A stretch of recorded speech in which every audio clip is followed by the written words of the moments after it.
Hello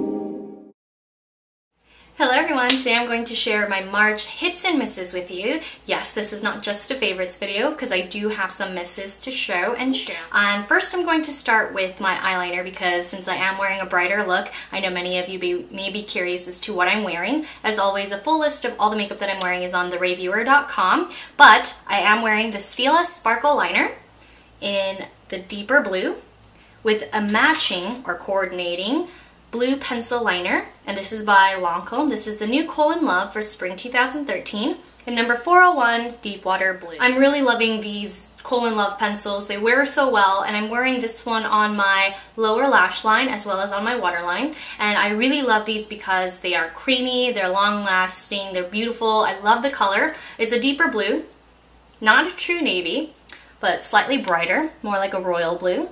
And recently I did wear the Jade Crush on my lower lash line in a video, but this is a little bright, and for some of you maybe too bright. The Deep Water Blue is a perfect mix of color and practicality, so I do think that it's a great investment piece, and it's wonderful for those with brown eyes because the blue helps the brown in your eyes look a little warmer, look a little brighter. And just as a note, I will be reviewing the entire Lancome Spring 2013 collection, and I will try to have that tutorial posted sometime in the next week or so. I've been trying to film more tutorials, but they do take quite a lot of time, so I will have this video posted as soon as possible. I just want to make sure it's comprehensive and very helpful for you guys if you do want to shop for these products. Now for some hits. I don't wear concealer every day, and I'm not wearing concealer today, but I've absolutely been loving these concealers. The Benefit Fake Up in Light is the perfect hydrating concealer. It doesn't budge on me at all. And when I want just a touch more coverage, I will top it with the Tom Ford Illuminating Highlight Pen. And some of these are more like highlighters, they're very shimmery. But these concealer-based shades, number 5 and 6, I use number 5 in Naked Bisque. Works perfectly as a concealer shade for me. I could wear this alone, and it does work well alone, but I personally like it over Fake Up just to get that full concealer look. I have paired this with number 2, the lavender color, and if you wear these two together, it really does brighten up your dark circles if you have them, but I do have a full review of these on my blog with swatches, but I do love these and I highly recommend them. Now for the nail polish misses. So I've been trying these Cult Nails nail polishes, and I was really excited about these because they're so highly reviewed on TimTalia.com. I thought I would have great luck with them. However, when I was at the makeup show, I wasn't particularly overwhelmed or impressed by the colors, and they were okay, but I picked up 3. One was actually a sample from Cult Nails, and this actually turned out to be my favorite. This is Flushed. I love the color. It is a deeper version of Chanel's Paradoxal, and it's less murky. It has a slight green holographic to it, so it brightens up the purple base a lot. And I do think that this color looks great, but I don't know if it's because of the wicked fast top coat, which does dry very quickly. It's just a softer formula, so I did see chipping really fast. Generally, with my pedicures, I don't see chipping for about a week or more. But this Flushed color chipped on me in 2 or 3 days, which is unfortunate because this is my favorite color of the couple that I've tried. Now from Cult Nails is, again, the Wicked Fast. As much as I looked forward to this top coat, my friend Lisa recommended it to me, and I can totally see why she loves it. It dries really fast, but I do think in comparison my hardware lasts a lot longer. It stays glossier. This dulls out after maybe 2 or 3 days of wear, and if you lift or if you wash dishes, if you don't use the dishwasher, like I don't like to use the dishwasher, then you will see dulling and chipping with this. The biggest miss for me, however, was their Hypnotize Me glitter top coat. And for those of you who haven't seen my Castle Dew nail polish, I used it a long time ago. So if you're a long time subscriber, you will have seen me talk about the Castle Dew glitter top coat, which looks just like this. It's a Korean brand, and you can get it at the Korean grocery stores that have beauty boutiques. However, that Castle Dew nail polish is only a couple bucks, whereas this Cult Nails nail polish I think retails for $12, and I would never pay $12 for this. I mean, it looks so much more vibrant in the glass bottle, but on my nails it's not a particularly flattering or interesting glitter. If you like blue and greens, then you may like this, but for $12 I would definitely pass. I'm pretty sure that you could access something from OPI a lot more easily, and you don't have to order online or go through the trouble of, trying to track down one of these Cult Nails. Now for textured polish, which is all the rage. Between the OPI Liquid Sand and the Zoya Pixie Dust, I prefer the pixie dust. So most people are in one camp, and most people don't like both, right? Because they have very different textures. The pixie dust is a very fine sandpaper, and on my hands it looks better just because the matte finishes tend to make my hands look thicker. Even though I have really small fingers, I have large knuckles from overcracking them, and you know, just I think it's genetics too. But for me, the pixie dust looks better. The chunky glitter in OPI, when it dries down, it just tends to make my knuckles look larger. For some reason, it accentuates them. I know it's not just mental because my best friend Tammy says the same thing, but generally I don't like matte finishes or textured finishes, but I do like the Zoya pixie dust. It's just that the online swatches on the Zoya site are much more fresh, brighter, mintier. We were really looking forward to the green, but it turned out to be a khaki green instead of a minty green like it shows on the site.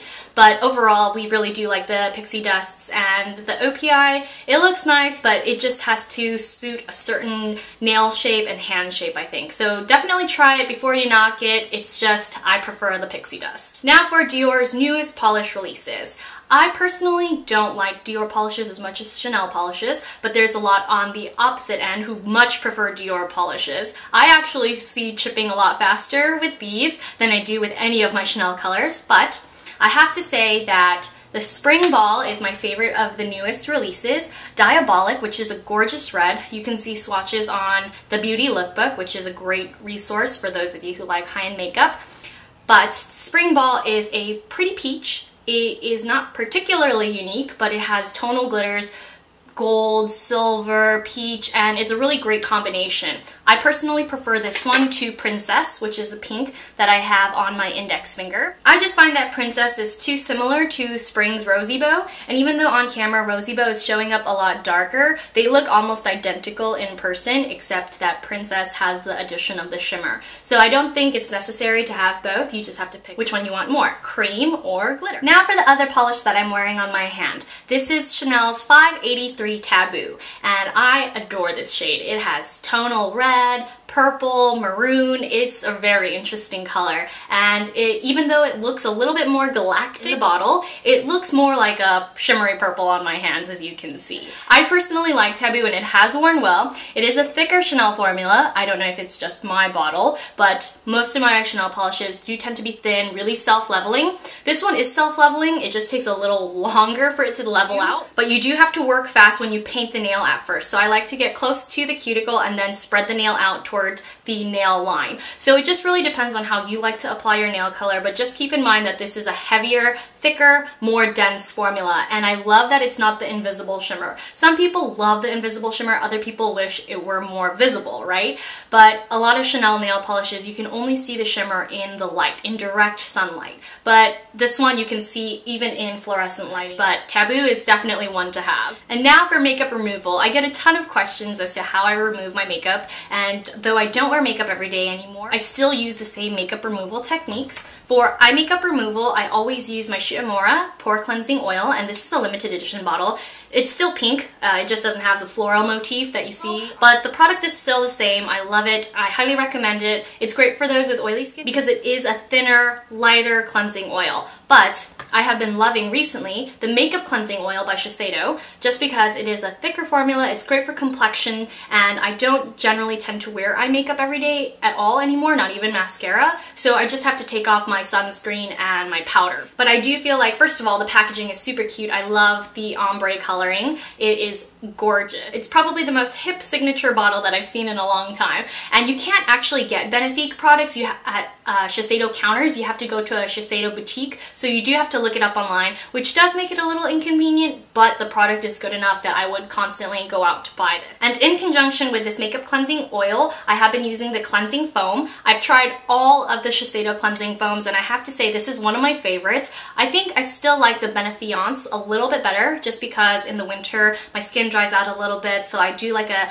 richer, creamier formula, and that's what the Benefiance is. But if you have normal to oily skin and you don't need or want something as heavy, then definitely try the cleansing foam. This isn't too rich at all. It gives you a nice clean feeling. I do highly recommend it in use with the makeup cleansing oil, and this is probably my favorite product out of the entire Benefique line. So I highly recommend the cleansing oil, and don't be afraid to use cleansing oils because they're very, very effective. Sometimes I will use this with a Clarisonic, but the cleansing oil takes off my makeup so well that I don't always see any makeup residue with the cleansing foam, unless I'm wearing eye makeup, of course. The only issue with the Hautelook is that you do have to purchase this online, so it's a little bit more of a hassle since you can't find this in stores in the US anymore. Now for hair and tools, we'll start with hair because I don't know if any of you noticed, but I did get a haircut. It is shown in my last video, and I did get some ombre highlights put in. I am going to go a little lighter over the summer, but my hair was dyed black. Now my roots are the natural color, and then we're just putting in highlights slowly just to make sure my hair stays healthy. But I feel the reason that my hair is able to stay healthy despite the hair coloring and despite all the growth that it's experienced is because of the Kerastase Initialiste hair product. And this is used on the scalp. It has a droplet formula just like with skincare, but I really love this because in the winter my scalp tends to dry out a little bit. And for those of you who are asking, I still love and use the Hautelook Cleansing Oil Shampoo. I always have a bottle in the bathroom. But the Kerastase Initialiste really helped my hair stay healthy and more manageable. So a lot of times you will see flyaways coming out everywhere. But now that my hair is growing back and I'm not touching the roots anymore, I feel like it's a lot healthier and my scalp feels a lot more hydrated and not so tight thanks to the Initialiste. So I do highly recommend this product. Now for the Beauty Blender, which you can find in Sephora stores everywhere. Before they were only available on Sephora.com. But the Beauty Blender sponge is my favorite way to apply face makeup. And I recently posted my favorite brushes for face and cheeks, and a lot of you are asking me, well then what do you use to apply your liquid foundations? The Beauty Blender. Now I have owned plenty of Beauty Blender sponges over the years, and my very first Beauty Blender sponge was a little bit more dense. These are a lot softer to the touch. I feel like they expand a little bit more than they used to, but in that instance too, it soaks up less product. So I highly recommend these, and I recently bought this one because when I travel, I wanted a container to keep this away from all my other makeup products just because I'm applying the sponge directly to my face. It's nice to keep it sanitary. Usually I would just put it in a Ziploc baggie, but now that I have this container, it makes it easier for me to travel with. So I do recommend it, and I also love the Beauty Blender Cleanser. It's what I use to wash the sponge and what I use to wash a lot of my makeup brushes as well. Now for a quick workout update. As many of you know, I've been weight training my best friend Tammy, and she's trying to lose about 10 pounds, and I'm not trying to lose weight anymore. I'm just trying to maintain it. Right now I'm about 105. I did gain a little bit of weight, and just so it's clear,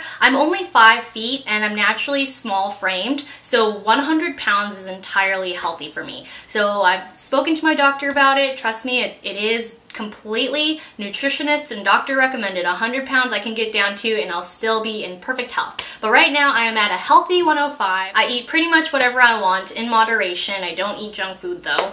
And I really am loving the results. I'm loving seeing Tammy work so hard and really train hard. Her deadlift form, her squat form, everything's looking perfect. So if you want to weightlift, I highly recommend you check out bodybuilding.com. They have video tutorials and different exercises that you can check out. I have a post on my blog, RAEview.com, explaining what I do. My workouts are really simple. I don't go crazy with the machine. And most of my workouts focus on power lifts. So definitely check those out. Deadlifts, squats, always use the free weight, use the barbell. It really helps contract your core and get your entire body working.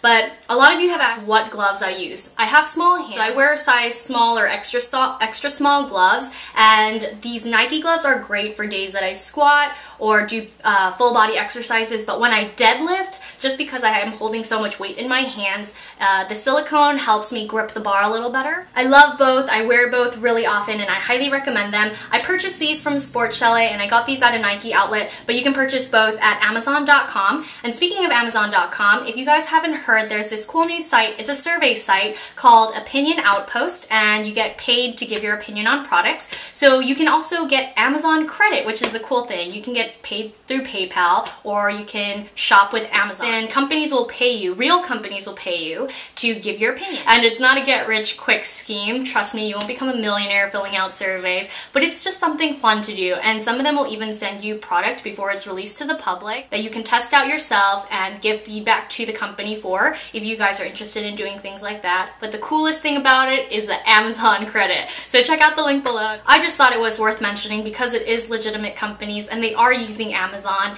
And recently, Tammy and I purchased a scale from Amazon, which is awesome. I'll list the name of this scale here, but it measures your weight and actually your body fat, which isn't a great or a very accurate way to measure your body fat, but it's a great way to track your progress. So that's just something for you guys to keep in mind if you have a couple spare minutes, just a great way to get rewarded and shop. So definitely check out the products, and if you have any further questions about anything that I showed, I will be reviewing the new YSL Rouge Volupté Shine. I just want to test it a little bit longer since I've only worn it a couple times. I just want to make sure that it doesn't make my lips peel. But I do have this in number 12, and I will try to review more colors as well. But for now, I just want to keep this on hold. I did mention it on Twitter and Instagram, so I just want to make sure that none of you guys are waiting for that just yet. Also, I did want to mention that this tank top that I'm wearing is from Daily Look. I love the braided accent. It comes in several different colors, so I'm going to be ordering a couple more. It's a great basic staple. You can wear it over a cardigan with shorts. Great investment piece for the summer, so I highly recommend you check them out. I will be purchasing more colors like I said, and the braided accent is really fun. It turns into a racer back, so you do have to wear a strapless bra, but you can use it as a swimwear cover-up too. So thanks so much for tuning in, everyone, and I'll see you all very soon. Bye!